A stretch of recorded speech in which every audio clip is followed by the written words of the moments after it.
அன்ன வயல் புதுவை ஆண்டாள் அலங்கருக்கு பண்ணும் திருப்பாவை பல்வதியும் இன்னிசையால் பாடி கொடுத்தாலே நல் பாமாலை பூமாலை சூடி கொடுத்தாலே சொல்லு சூடி கொடுத்த சுடற்கொடியே துல்வாவாய் பாடி அருளவல்ல பல்கையால் நாடினீர் வேங்கடவர்க்கென்ன விதியிந்தா இம்மாற்றம் நாம் கடவா வண்ணமே நல்கு.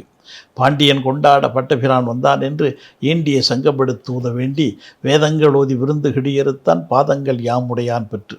திருவாடிபுரத்தில் ஜெகத்துதித்தாள் வாழியே திருப்பாவை 30 செப்பினாள் வாழியே பெரியாழ்வார் பெற்றெடுத்த பெண் பிள்ளை வாழியே பெரும்புதூர் மாமுனிக்கு பின்னனால் வாழியே 143 உரைத்தாள் வாழியே உயரரங்க கண்ணி உகந்தளித்தாள் வாழியே மறுவாடும் திருவள்ளி வளநாடு வாழியே மண்புதுய் மலர்கொதை மலர்பாதங்கள் வாழியே.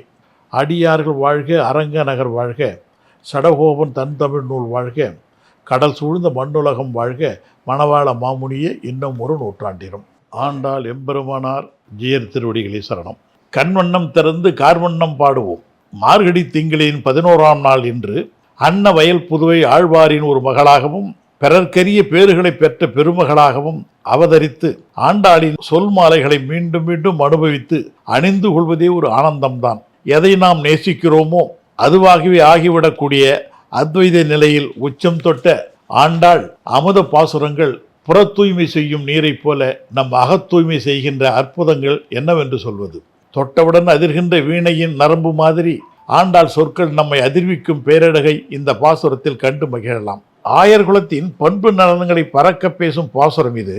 கன்றுகளுடன் கூடிய பசு மந்தைகளை வைத்து பால் கறக்க தெரிந்த ஆயர்கள் பால் மட்டும் கறக்க தெரிந்தவர்கள் அல்ல, பசுக்களை கவர வரும் பகைவர்களையும் போரிட்டு வெல்லும் போர் தொழிலும் கற்றவர்கள். அவர்கள் ஆவின்பால் கறப்பவர்களை தேவை ஏற்பட்டால் பகைவர்கள் பால் சீறி நின்று வேலெடுப்பார்கள். அதே சமயம் அவர்கள் குற்றம் ஒன்றில்லா கோவலர்கள். பகைத்தால் பகைப்பார்கள், மற்றபடி பால் போல் வெளுத்து கிடப்பார்கள். அத்தகைய ஆயர்குலத்தில் உதித்த அருமைக்குரிய செல்வ மகளே என்று அழைக்கிறாள் தோழியர்கள். அத்தகைய ஆயர்குலத்தில் பிறந்த பொற்கொடியே அடைக மயில் போன்றவளே எழுந்து வா என்று குலப்பெருமை பேசி கூடவே அவனின் குணப்பெருமையும் பேசி அழைக்கிறார்கள் ஆயர்பாடி பெண்கள். முல்லை நிலத்து பொற்குடி நீ அந்த முகந்த நினைவுகளில் மோகித்து படராமல் தூக்கத்தில் மூழ்கி கிடப்பதால் முறையேது. கார்மேகம் கண்டால் களித்தாடும் மயில் போல் நீ கண்ணனை கண்டு களித்தாடி மகிழாமல் இப்படி கண்முடி கிடத்தால் தகுமோ என்று குறிப்பு காட்டி அந்த கோதையை எழுப்புகிறார்கள். உற்றாரும் வந்துவிட்டார், உறவினரும் வந்துவிட்டார்.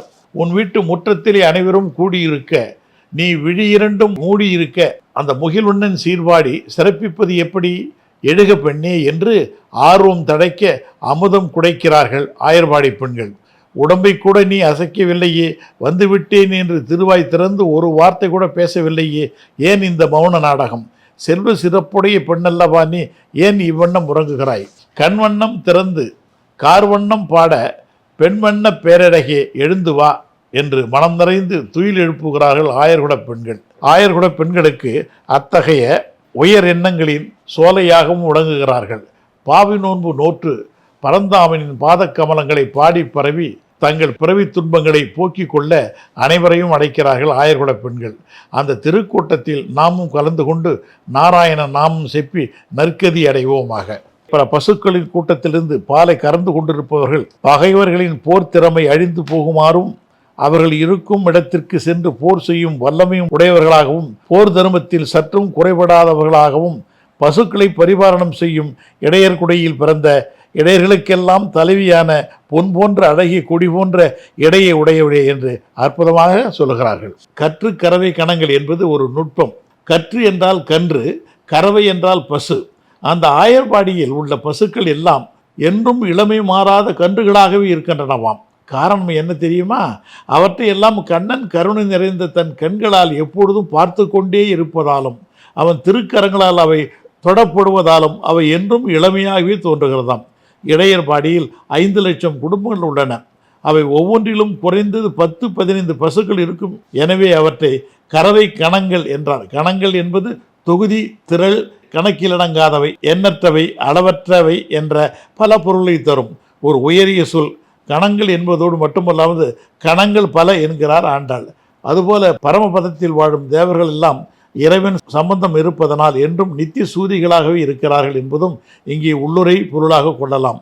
தசரதன் தன் ராமபிரானை தொட்டு பார்த்து எப்பொழுதும் அவன் அருகிலேயே இருந்ததால் தான் தான் எப்பொழுதும் இளமையுடன் தோன்றுவதாக தசரதன் கூறுகிறான் என்கிறார் வால்மீகி. இந்த பாடலில் சில புதிய செய்திகள் கிடைக்கின்றன. ஒன்று, கற்று கறவைகள் கணங்கள் பல கறந்து என்பதில் கன்றில்லாத போது பசுக்களிடமிருந்து பாலை கறக்கக்கூடாது என்பதை தெரிவுறுகிறது. கண்ணன் ஸ்பரிசிப்பதால் அங்குள்ள ஒரு பசு கூட கன்று இல்லாமல் இருக்கவில்லை. எல்லா பசுக்களுக்கும் கன்றுகள் உண்டு என்றல்லவா பல கன்றுகள், எனவேதான் கணங்கள் என கூறுகிறார். செற்றால் திரள் எழிய என்பதற்கு இங்கே 2 புராண குறிப்புகள் கிடைக்கின்றன. ஒன்று, ஆகாசுரன் என்பவனை மலைப்பாம்பாகி மலையில் பெருங்குகை போல தன் வாயை திறந்து வைத்திருந்தான். அவ்வாயில் விழுந்த கன்றுகளையும் அவற்றை மேய்க்கும் இடைப்பிள்ளைகளையும் விழுங்கினான். அப்போது கண்ணன் அதன் கழுத்தில் புகுந்து வளர்ந்து அந்த தலையை பிளந்து அதன் உயிரை போக்கி கன்றுகளையும் இடையர்களையும் காத்தருளினான் என்பது ஒன்று. மற்றொன்று, பிரம்மதேவன் கண்ணனின் இத்தகைய மாய விளையாட்டுகளை கண்டு கழிக்க வேண்டும் என்று மனம் கொண்டு இடையர் பிள்ளைகளோடு நடுநதியில் நடுவில் அமர்ந்து அவர்கள் கொண்டு வந்திருந்த தயிர் சாதம் கூட்டு சாதத்தை சாப்பிட்டு கொண்டிருக்கும் போது அவர்களுக்கு தெரியாமல் அந்த கன்று கூட்டங்களை பிரம்மதேவன் ஓரிடத்தில் ஒளிந்து வைத்து விட்டான். கண்ணன் கன்றுகளை தேடி கொண்டிருக்கும் சமயத்தில் அந்த இடைப்பிள்ளைகளையும் அபகரித்து கொண்டு சென்று விட்டான். அப்போது கண்ணன் தானே எல்லா கன்றுகளுமாய் உருவத்திலும் வடிவிலும் குணத்திலும் சற்றும் ஏற்றத்தாழ்வு இல்லாமல் உருவெடுத்து அந்த பசுக்களுக்கு கூட சந்தேகம் வராதபடி விளங்கினான். அது மட்டுமல்ல, இது பிரமனின் திருவிளையாடல் என்பதை உணர்ந்த கண்ணன் பிரம்மன் உருவம் எடுத்துக்கொண்டு பிரமனுக்கு முன்பே அவனுடைய சத்தியலோகம் சென்று அவனுடைய சிம்மாசனத்தில் அமர்ந்து கொண்டு வாயிற்காப்போரை கொண்டு திருப்பி வந்த பிரம்மதேவனை விரட்டி அடிக்க செய்தான். தன் தவறை உணர்ந்த பிரம்மதேவன் கண்ணனிடம் வேண்டி அருள் பெற்று தான் ஒளித்து வைத்திருந்த கன்றுகளையும் இடையர்களையும் திருப்பி தந்தான் என்ற குறிப்பு ஒன்று உண்டு. கண்ணன் பசுக்களை மட்டும் கன்று கறவையாக இளமை நிரம்பிய பசுக்களாக ஆக்கினான் என்பது மட்டுமல்ல, யசோதையிடம் எப்போதும் பால் அருந்த வேண்டும் என்ற ஆசையினால் அவளை இளமை மாறாத பெண்ணாக கடைசி வரை விளங்க செய்தான் என்பதையும் நாம் காணலாம். குற்றம் ஒன்றில்லாத என்பது புறமுதுகு காட்டி ஓடுவனுடன் போர் புரிதல், நீராயுத பாணியாக நிற்பவனுடன் போர் புரிதல் என்பன போன்ற குற்றங்கள் இல்லாத என்ற விரித்த பொருளை தரும். செல்வ பெண்டாட்டி என்ற சொல்லுக்கு செல்வத்திற்கு அதிபதியான பெண்ணான திருமகள் போன்றவளே என்ற பொருளும் பொருந்தி வருதல் காணலாம். பொற்குடி என்பது அவளது குலத்தின் சிறப்பையும், புன்மையில் என்பது அவளது விழியழகையும், செல்வ பெண்டாட்டி என்பது அவளது செல்வ செழிப்பையும் குணநலங்களையும் குறிக்கும். ஆண்டாள் எம்பெருமானார் ஜீயர் திருவடிகளை சரணம். நாளைக்கு சந்திப்போம். நன்றி, வணக்கம்.